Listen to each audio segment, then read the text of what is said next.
GVN presents Martin and Kathy's Coffee Binge. Today's binge: Marvel's Agents of S.H.I.E.L.D.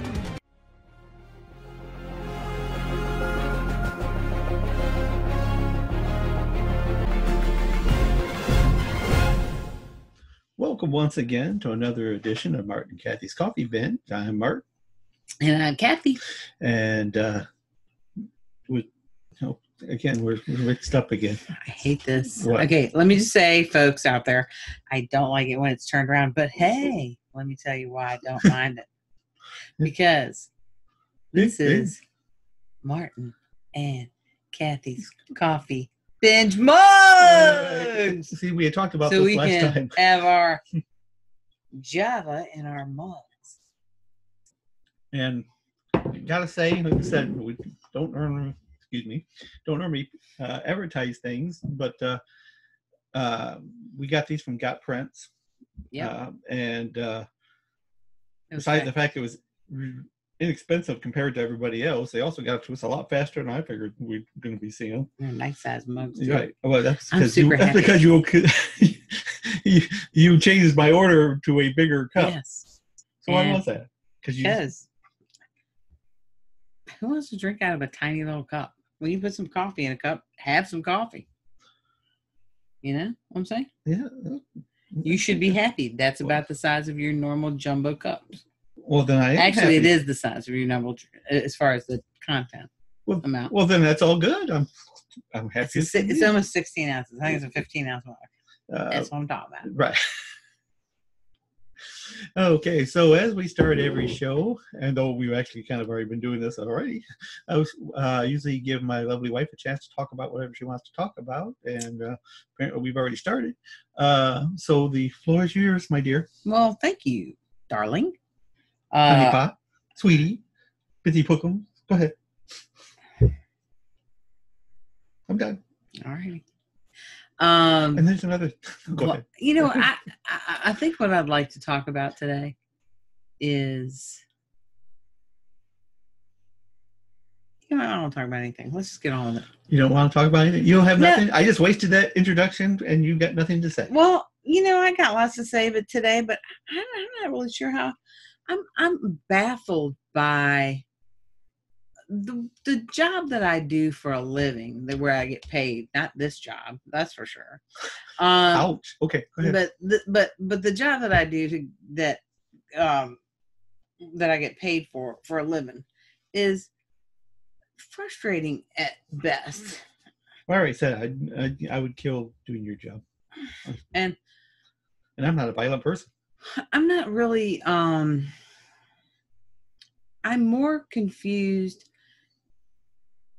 every year that I'm in this business, because every year people. So they know what business you're in? I think we've talked about it before, but basically what I do is I find people jobs. Okay, that's pretty much it. I find people jobs, temporary jobs that become permanent jobs, and like I was saying, every year it's just the dynamic of the candidates that are available changes, and it has become I'm not sure what or why this happens, but I think people are actually getting. I don't think they're getting the same kind of education in high school, and they can't read, cursive writing. Is that even a thing anymore in school? Let's say apparently they don't even teach it. They need to, because old people like me use it, and then I hand somebody a piece of paper with instructions on it, and they go, I don't know what this says. I'm like, well, it's not written in French or anything. What do you want? Do you think that'd still be necessary just for your signature? I just don't understand it. They print their name too. So I don't know. I don't get that. I don't understand it. I guess because pretty soon you can just pretend like you're signing your name and go click, click, drag it down on your Adobe file over there, and just click it in. And do you want script or Comic Sans? So how do you tell who anybody is if you don't have a signature to go by? I don't know. I just think it's all kind of hokey. But What's this thing just get you yawning, don't it? I don't know what's going on, Mark. You know what? Still not getting any sleep. That's okay. Well, yeah, that's another thing we could just chat about for about 30 seconds. Of course, not getting any sleep, fell on my butt, hurt my back, had to do some things that I don't normally have to do, hurt my back a little more, on steroids now. Felt great for the first day when you take 6 of them. That's awesome. And like you almost feel like you're young again for like, I don't know, 18 hours. I loved it. But I could tell by it was really short lived, wasn't it? Really, it's a 12 or 18 hour thing, and then it's so the remaining doses don't do anything for you. Well, I just took my morning dose, and I have to. That was on an empty stomach, so then you have to have breakfast. Then you have lunch, and you take your next dose after lunch. Then you take your next dose after dinner, and then you take a dose at bedtime. So, for all you out here there taking the graduated steroid pack, that's how it works. And you already know that because you take the first 6 as soon as you get the pack. And then you take the rest of them. Right. And it's nice because you take all them 6 and you're going like, oh, thank God, I feel better. For the moment. And I did. And it was great because by let's see, today's, whatever day this weekend that was really terrible. I could not. Well, it must have been Saturday because you chose to take it Sunday. Yeah, it was Saturday. I couldn't walk up the steps. No, I think it was Sunday. I think it actually happened on the same day. But anyway, it doesn't matter. It doesn't matter. Couldn't walk up the steps. It was horrible. And now I feel a little bit better, but I don't know how long it's going to last. Maybe another hour, and then I'll need to take more. But at least I'm not in agonizing pain at the moment. Just excruciating. There's a difference. I don't know if I would have been able to do this podcast. Truthfully, that's how bad it hurt. So could I have gotten you to stand up? Huh? Could I have gotten you to do it standing up? No, you could have gotten me to do it laying in bed on my side. That might be different. Hey, no, I'm not doing that. Not happening. Okay. Besides, we already have this lovely background. We could really put this anywhere we want since it's a fictional background. No one knows. Even though we've already proven that you ratted us out, right, and it wasn't the case. Like, this is where I'm at. So I'm sorry. Okay. Anything else? I'm sure I do, but I'm not going to bore these people with it. Let's get on with it. Okay. So we are at episode 7 of Agents of S.H.I.E.L.D. The totally excellent adventures of Mack and the D. And I have to be honest, this was a kind of a weird episode, especially when compared to other Agents of S.H.I.E.L.D. episodes. Now it fits right in with the season we're doing because we're doing the time travel for a thing. Because basically it was almost like a standalone episode, just a homage to the 80s.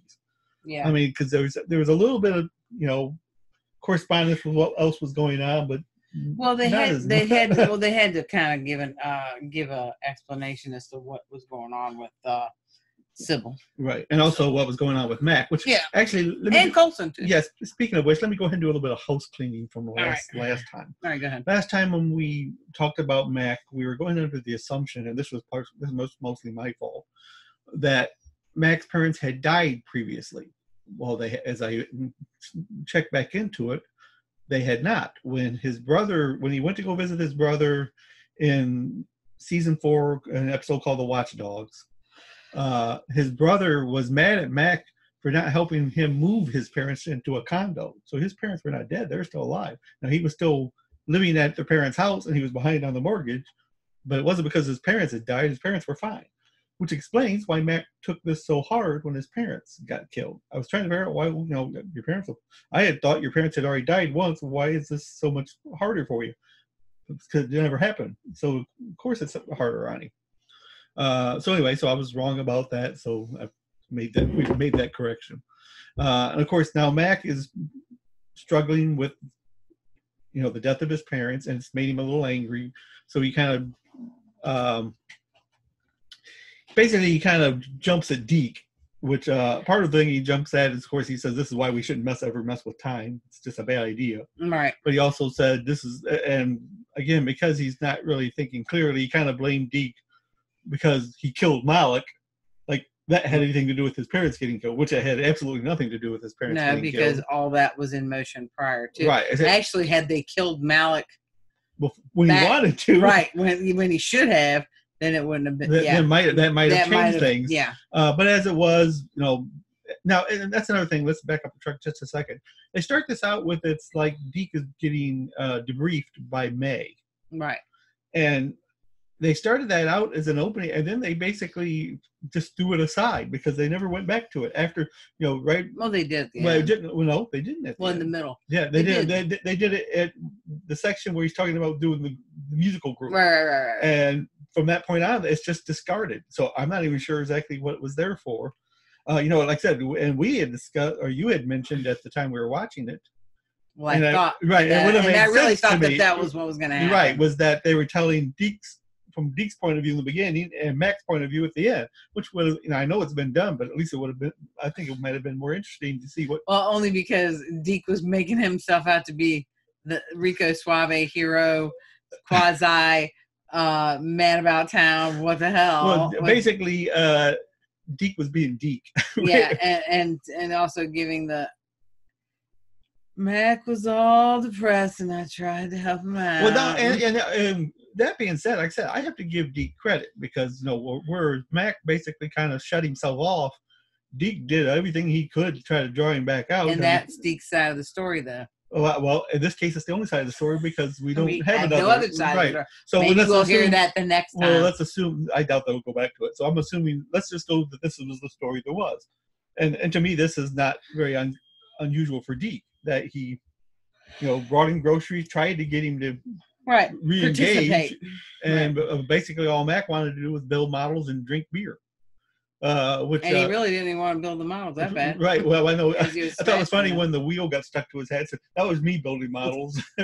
The wheel gets stuck to your head, you get glue fingerprints on the windshield, and that was basically my problem. I never had the patience for model building. I mean, I wanted to do it all at once. And see, my father. Which is really surprising to me that you don't have that kind of patience. Nope. And no, again, I remember having held a model forever. I know, but we're just going to go back to. We're just going to kind of digress just a tiny bit here. Okay, go ahead. My father loved to do all that intricate work. He was building, big RC planes, and he had all the little all the little pins in the ball. So. What kind of he had the he also had the little magnifying glass with the pictures, the whole thing. He was not kidding when he was doing stuff. I mean, well, actually, if you want to do it right, that's the way you need to be about it. I was not that person. I was the hurry up. Yeah, my brother was much better at that kind of thing. Now, see, I didn't mind. And I think I built a couple of model cars when I was a little girl because I thought my brothers were so cool when they were building them, but I don't think they were anything. If I remember, I just want to say that the stuff that I got to do was not. I think they would let me paint things on there. I would be in there, because you're sniffing that glue all that. Right. Well, see, even the painting thing is, again, I didn't have patience for that either. I didn't mind doing that. I liked kind of doing that. But anyway, as I digress, let's get back to the show. Anyway, so like I said, Mack was basically spending all his time building model cars and drinking beer. He became like Thor, except that instead of getting fat like Thor did, his beard got fat. And though the top of his head stayed clean as whistle. He must have been follically challenged or something, but the beard was the only thing that got big on him.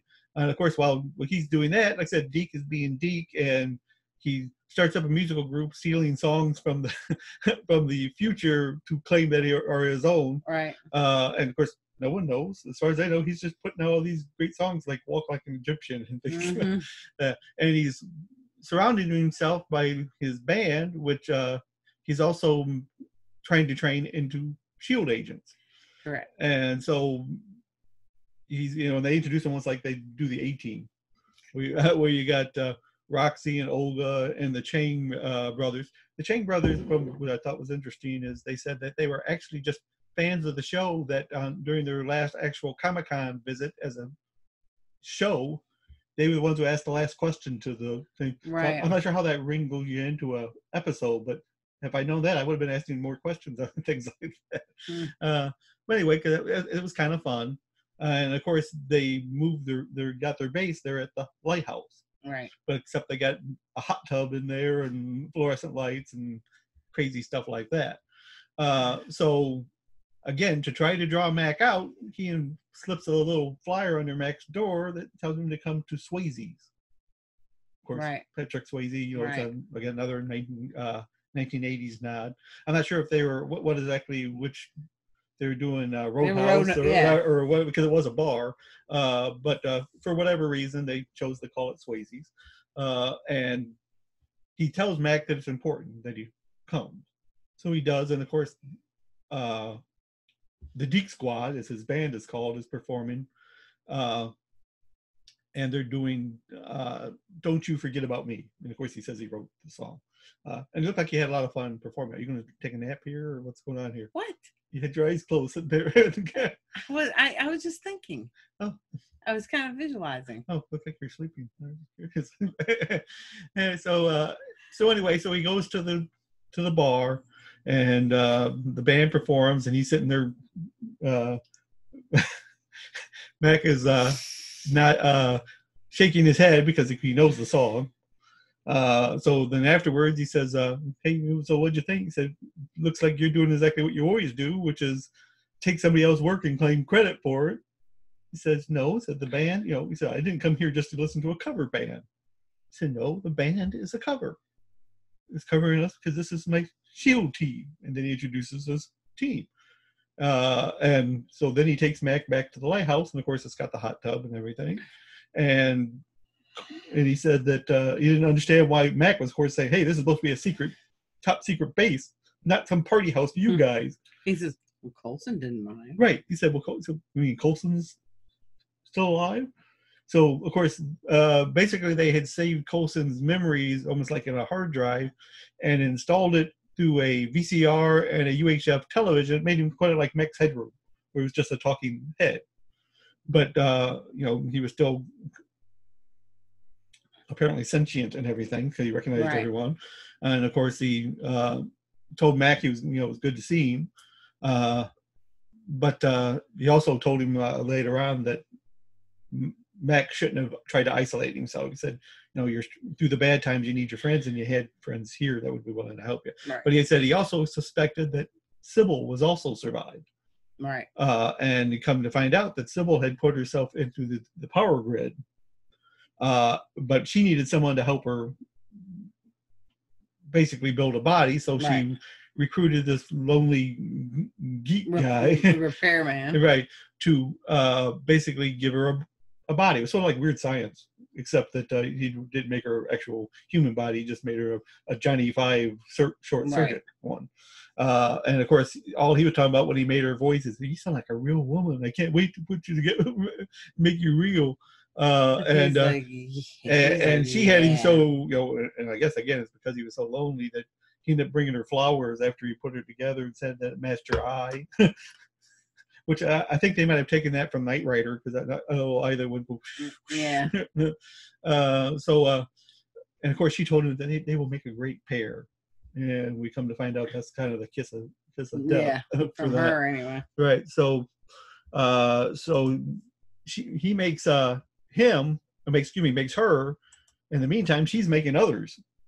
Right. And of course, and she sends him off to get some parts from the Army surplus store. And when he returns, she's sitting there building another robot. Right. And apparently, for some reason, he's all offended. Like, "What are you doing?" I don't know if he thought that meant she was leaving him, or he's being replaced by these other robots, or maybe a little of both. Whatever his problem was, he didn't like it. And of course, she said that he said, I'm not going to let you leave me. And she goes, "Well, you know too much."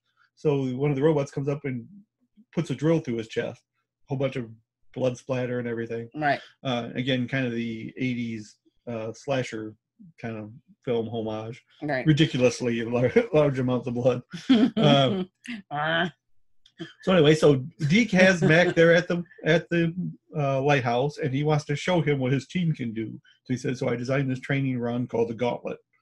And he said, just watch these guys at work. And of course, they screw it up, and one of the Chain brothers actually shoots the other one in the back. And of course, Olga, she sets up an explosive, but it's a live explosive, so it blows up. And Mack goes, "What are you doing using live explosives?" And of course, Mack it was saying, so much more effective, right? And Mack sitting there thinking, I've seen enough. That these people aren't SHIELD agents. Is that they're basically losers, and you're following your same pattern where you're surrounding yourself with sycophants, which I thought was kind of mean. And of course, now this is again also what I liked is Deke stood up for him. He said, you can say whatever you want about me, but don't ever talk about my team like that. Right. They're doing the best they can, and they're trying to do some good. So Max decides he's just going to leave, but Roxy, one of the members of his team, chases him down and said, you shouldn't have treated Deke that way. He said all he's ever talked about is what a great leader and man Mack is. He said, well, I'm not seeing it. And he said, well, I'm sorry I disappointed you. He said, well, you're not. I'm not the one you should feel sorry for. It should be your kid. And he's going, right, my kid. He said what she meant was Mack as a child who was still at that time with his brother. Said Deke has been coming to visit them every couple of weeks, giving them school supplies and toys and things, and been looking after them. He said, well, I didn't know he was doing that. Of course, right then, one of Sybil's robots shows up. Okay, take that back. Actually, one of the robots showed up earlier, and again, to me, it was just kind of a throwaway scene just to show them that the robots were there. Right. When Cricket, the man, drummer, who had a full-time job, he sold coke, which was funny. Obviously, worked for the beverage company. Right, which is what Deke thought, but of course, Mack. Man said, I've never seen him drink any. Right. Mack knew that he was selling drugs, but. No, he's really selling coke. Coke, yeah. So I don't follow you with the bottle thing.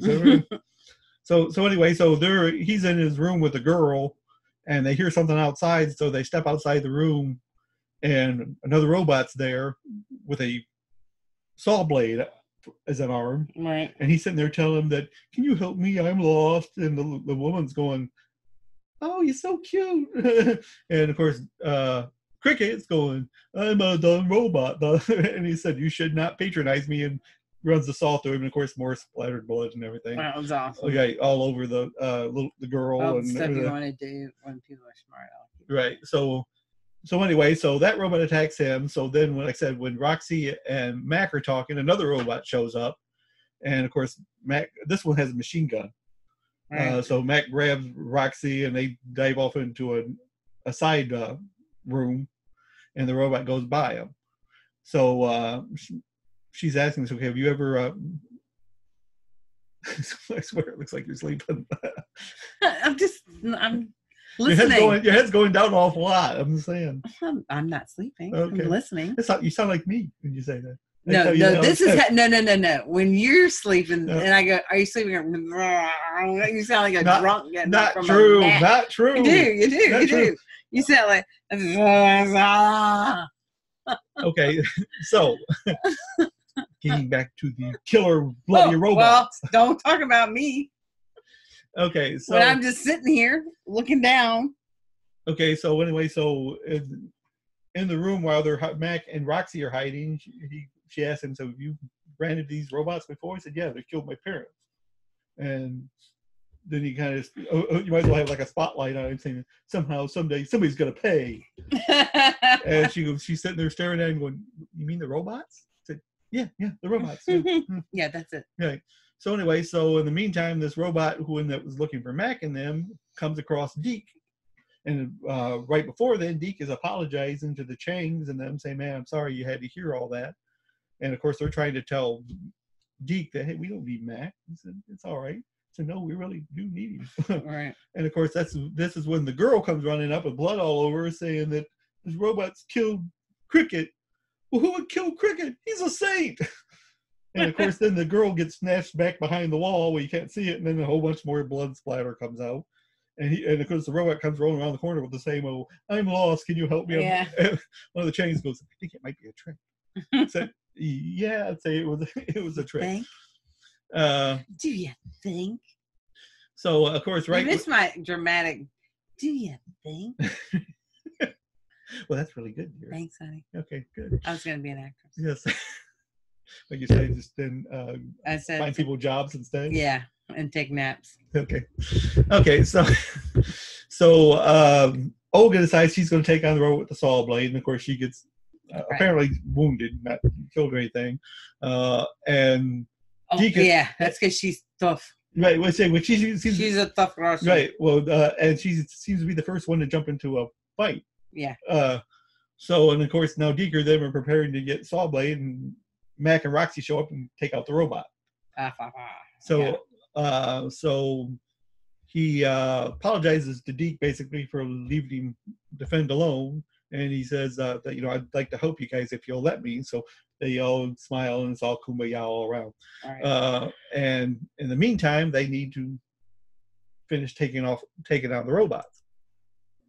So they get together and they're going to plan what their attack is. And Coulson, who's still sitting on his little video cart, said, I had some ideas, but I'd like to be considered in the planning group, because I'm feeling a little left out back here. So Deke pulls the cart in so he can see him. So he says, okay, he said, I've been trying to figure out why it is that Sybil is interested in the base. And he said, the best I can tell is because she talked about monitoring the time streams. Well, the time stream device, whatever she's using, must be here at the base. Not sure where he got that whole idea, even exactly how it got in the base, for that matter. But we'll accept what they say. Because we don't have any choice. Right. We have to accept it. So anyway, so they decide that they're going to use the Deke's gauntlet to catch the next robot, but they're going to make a few modifications. But basically, what all it involves is to force the robot to lay down an explosive, force the robot to back over where the explosive is, and blow the explosive. Okay. So they do that, and they gain back over the explosive, and Deke comes out with his little remote control to set off the bomb, and says this cool line. I forget what it was, but anyway, so he blows up the robot. And of course, the Changs are saying, "Man, that was so badass!" But he blew up. Isn't that the robot that he blew up underneath like that? Right. It was just little tiny little. It looked like the robot had gas. Right. She said it looked like the robot farted because all he did was just drop down a little bit. Right. So anyway, of course, like I said, the Chang said that it was awful. that whole thing was badass, and he goes, "Yeah, I know." So, and of course, in the meantime, another robot, which is Sybil, shows up, and of course, Mack gets to lay out his another piece of metal for the scrap heap. They get to use all their best lines. Yes. So anyway, and she sits there and tells him that when I encountered your Agent Coulson before, he took me by surprise, but I came prepared this time. And of course, Olga's the first one to step up toward him. She shoots him with a laser out of her eye. Just again wounds her again. So Olga's having a bad day. Yeah, but she ain't dead. Nope. Like the other guys. Nothing apparently kills her. She's pretty tough. She's taking a saw blade and a laser, and she's fine. So anyway, so they pull her to safety, and Max says, "Okay, I got a plan, but what we're going to need is for you, Deke. I want you to distract her." So Deke comes out with his gun, talking all bad to her, saying how he's gonna make her into use her parts and make her into a spill. What's it called? Something in spell. I forget. The thing from Toy Story. Yeah. Anyway, so basically, he goes, and that would probably be bad for you. See and spell. See and spell. Yes, that would be bad for you. So, and of course, while she's looking at Deke, Mack and Roxy are coming up behind it, because he tells Roxy to just throw one of those bombs at the robot. He goes, well, there's no detonator on it to trigger it, so don't worry about it. I'll take care of that. So while Deke's talking to her, she shoots at Deke and again hits him on the side, wounds him. She throws the the explosive, and Mack shoots it with his shotgun axe, and it blows up the robot. Right. Okay, so again, save the day. Robots are down. Sybil's still alive though, but for this moment, we've tidied this little area up now. Right. So, and in the meantime, oh no, we don't know that till later. Right. Okay. So so they're all celebrating their first Shield victory. Right. And Mack tells Deke, said, before we do anything else, you and I need to go do something. So they go back to Mack's uncle's house, who's got little Mack and Reuben, his brother, are staying there.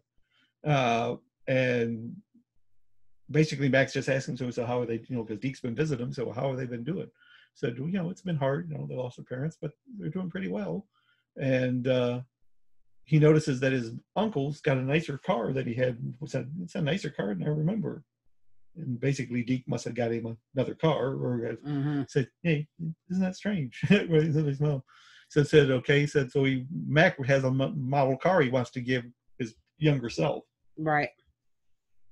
And Deke said, well, let's go ahead and do that. He said, but remember, you're just a friend of mine from the band. And he said, probably like the harmonica player. He said, oh, hell no, I'm not no harmonica player. I'm a sax man all the way. So, okay, fine. So we'll have to teach you how to play a sax. I said, no, I'm just telling them I'm playing a sax. It doesn't really matter. I don't need to learn it. And I said, so why do you think it is that Mack wanted so bad to give his younger self that model car? Because he wanted to do it in the beginning. He had it in his satchel bag in the beginning when he visited his mother's grave. And he went by his uncle's house and saw his Maybe uncle. He knew that was it Colson's car?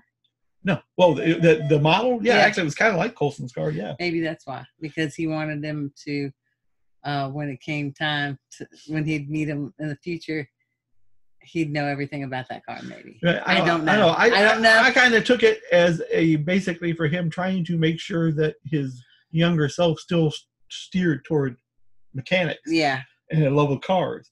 Because that's basically what he grows up to be as a mechanic. And he doesn't want to skew that because it's such a pleasure for him now. Right. And he doesn't want to, because the timeline's already been screwed up enough. Right. He doesn't want to change that he ends up being a badminton player or something. Then that's just a guess. I have no idea why that is. But anyway. See, and this is where, never mind. We're not going to talk about time. What's up? The timelines. Well, you got time? Go ahead. Well, no. Well, I mean, it's kind of like that. Kind of makes you go, okay. Now their timeline is totally messed up because his parents are gone. He ends up getting raised by his uncle. There's a lot of that's quite a change for him. Yeah. Of course, and that it also explains when he talked about this is that couple episodes before where he told Yo-Yo, so this is not how I wanted you to meet my parents. Well, he literally admitted he was going to introduce her to his parents, and now he can't do that, of course, because they're dead. Now, again, I'm not sure if somewhere along the line things are going to get swapped back to their normal time frame, or exactly how that's going to work out. Once they're dead, and it doesn't matter what. So anyway, in the meantime, Jim, they found out where Mack and Deke are. Of course, it's 1983 now because they've been there over a year. Right. So they send the May and Yo-Yo on the Quinjet to go to the lighthouse to get Mack and Deke. And of course, the whole team's there, everything. And Yo-Yo's been worried about Mack because he's been dealing with his loss of his parents, as far as she knows, and she was right, by himself. Mm-hmm. And then he shouldn't have to deal with that on his own. So he, so they hug and everything. And of course, May sees Coulson and she goes, good to see you, Coulson. Basically, I knew you weren't going to die. Yeah. So he says, Jim has said that it was important for us to save your thing on a hard drive because you're our most important asset. I may agree with her. I don't know. And he said, so did she say anything about getting me another body? He said, well, I guess you're just going to have to wait and see about that. He goes, well, that was cold, man, even from you. So basically that's how the episode ends, right. Except now, they talked about the time stream device that they thought was somewhere on the base. Well, apparently that one of the little robots, I think it was the one that the guy originally had made for himself, the geek that had the candy box. That yeah. they basically adapted that, and it had found the time stream device, which is just a big blue-looking box. Yeah. Well, and he took it all inside a box. Right. Anyway, it almost looked like the Tesseract, except in a round form. And who's to say it might not be, or a form of it? Anyway, so they take the machine takes the box out of the lighthouse and is going along. We're sitting there laughing because it looked like a couple times it was ready to fall over. Yeah. And of course, it was going over the most rough ground it could find, and it was going down the stairs. It was Number going 5, busy life. Right. So anyway, so it ends up taking it to Mack, Nathaniel Right. Mack, which is just as we assumed. The collapsing ceiling didn't kill it. Mm-hmm. Now, of course, he's been. And he has powers. Now, do we know that for a fact? Still? I would think he has powers. He's just probably learned how to control them. It's been a year. I didn't know if that was a temporary thing because he never got to finish his experiments. Can't help you. But we don't know for a fact if he does or doesn't have powers at this point. No. All we know is that it's been 6 years since the roof collapsed on him, so naturally maybe he thinks that Tesseract thing's going to help judge up his power. Right. So, and basically, Sybil's I don't there know with what that him. is. What do they call that thing? What's that? The Tesseract looking thing. The ball, the round ball. What was it called?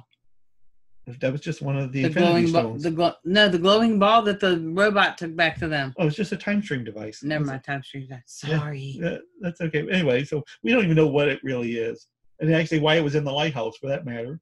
I'm not sure exactly how that came about. And how did they find it? Yeah. All right. Let's move on. Well, actually, I take it back. I guess it could have been in the lighthouse because basically she was in the lighthouse in '76 when he blew them. Who was? The chronocrops were. Remember, they were all the ship was underneath the lighthouse. Yeah. So basically, it's in the same building. Just for whatever reason, that thing survived when everything else got blown to Kingdom Come. Okay. So anyway, it brings it to Mack, and Sybil tells him, and like I said, Sybil's there just like Coulson with it on the television screen. Right. And tells him that this will help both of our plans work out, and that we're going to make a great pair.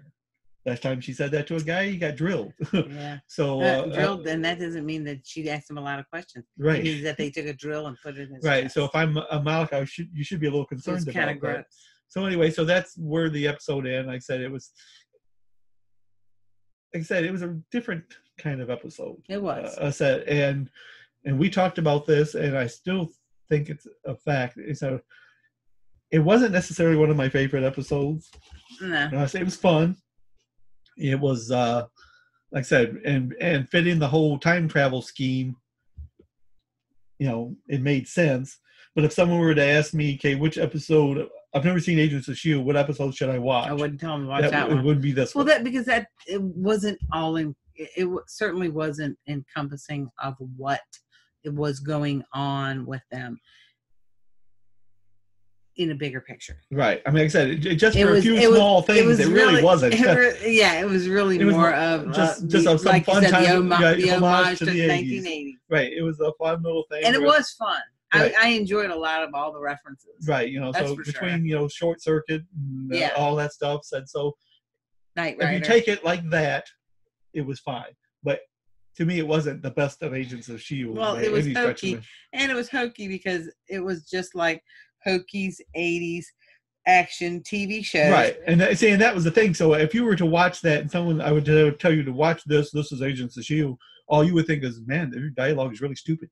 If you didn't understand what was going on. And/or you would say, this is going on now? Right. And this is a current episode? Right. And of course, they would say, special effects are kind of weak, aren't they? Said, well, during the 80s, they were great. But right now, yeah. And I assume it was done that way on purpose. I'm pretty much sure. I'm sure it was. It was absolute.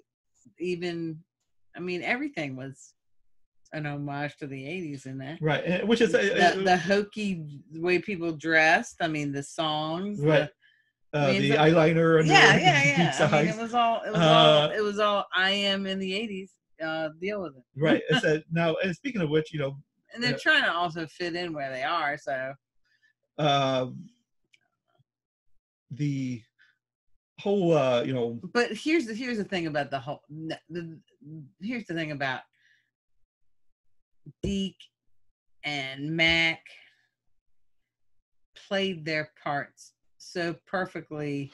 You talk about polar opposites of people. Yeah, right? I mean they play their parts so perfectly, and because this is Deke telling the story, it is so blown out of proportion as far as. But that's why we thought they would go the other route. The other part of the episode was and that's another reason why I was really excited. We got what's that? We got our swag because of Deke. Deke says we've got swag. Oh yes, koozies and koozies. Yeah. Get you anything you want. Right. Okay. Hey. So we even have a cologne.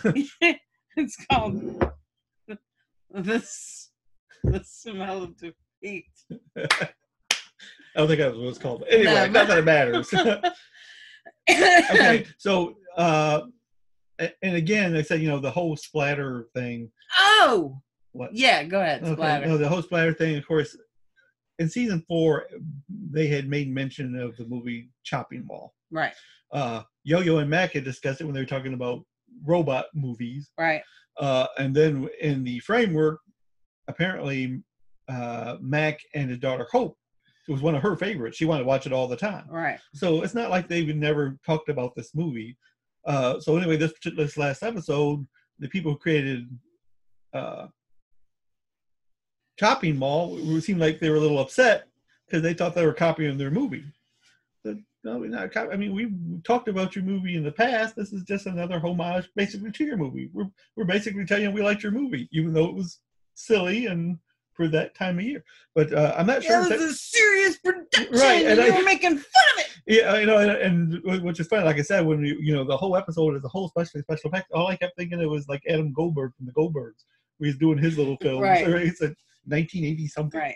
But anyway, so I'm not understanding for sure exactly why they were mad. I mean, if nothing else, it might make people want to watch their film again. Yeah, true. I mean, but you want to know what? Cry me a river. Right. It's just again. Nobody's talked about your thing for right until 30 years. And when they did it, the season 4 thing, they talked about it. They were all happy about them bringing up their movie. Yeah. So I'm not sure what the difference would be. But anyway, okay. So as far as performer of the week for this week, it has to be Jeff Ward. Oh, absolutely.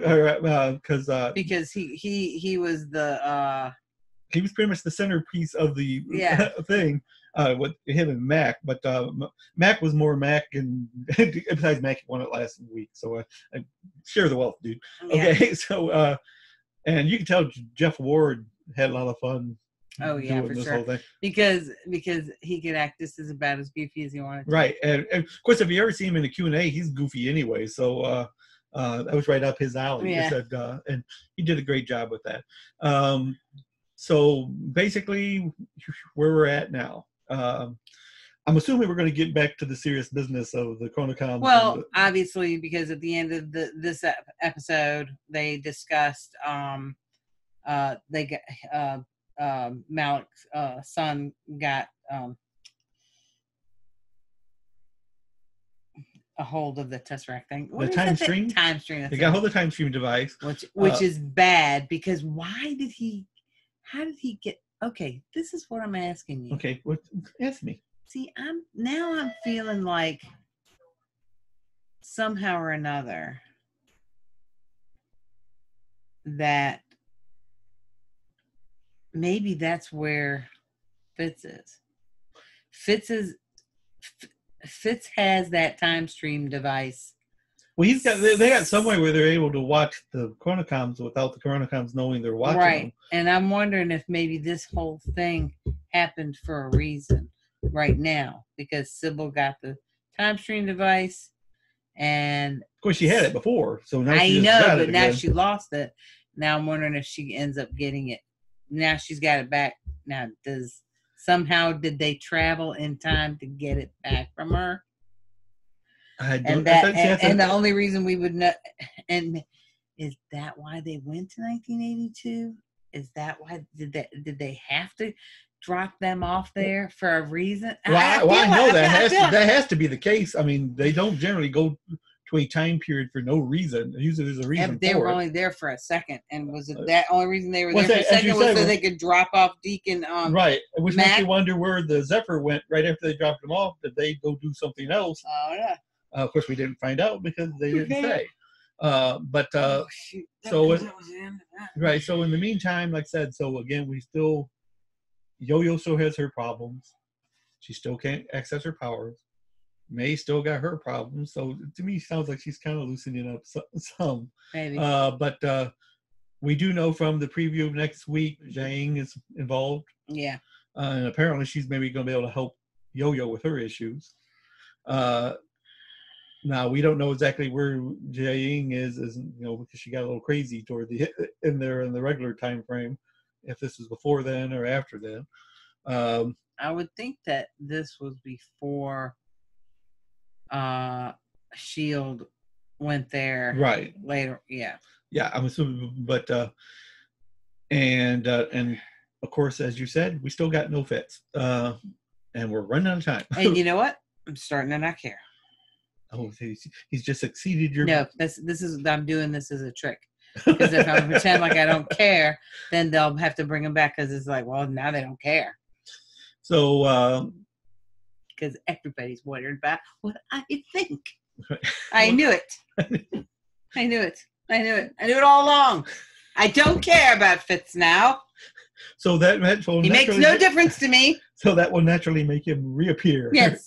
Because it no longer matters. It doesn't matter to me anymore. I don't care. So we're trying reverse psychology. That's correct. I could care less where he is. As a matter of fact. We expect him to drop all this guy. Fitz who? What? I don't know what you're referring to. Well. Bravo! Thank you. Bravo! Oscars for all of it. I mean, Emmys. It's a TV show. So anyway, so that is episode 7, the totally excellent adventure of Mack and the D. Yep. And we got up next is called After Before, which would whatever that. After Before. Yeah, that's a really clever one. That's cool. You know what that means, don't you? We're going to go back to a place we've already been once. Before. Right, which would be exactly where going to Jiang's would be. We've been there before. After Before. Right. You remember when before we went there? I think that's kind of confusing. You know what I'm feeling? What are you feeling? Feeling a lot of happiness about that. Wait, just thinking about it then? Yes. So. Yep. Yeah. Okay. So anyway, until our next episode, I'm Martin. And I'm Kathy. You sure? I don't know. I was thinking about that. Yeah. Okay. Let's do it again. Okay. So in the meantime, I'm Martin. And I'm Kathy. And we'll see you again on another episode of Martin and Kathy's Coffee Binge. Bye. Coffee Binge! Coffee Binge! Get your cup. We got merch in the we got swag. we got merch in the merch store. So if y'all want to buy some, we're selling them really cheap, $75 a piece. I'm just kidding. That's probably what we should have paid for them.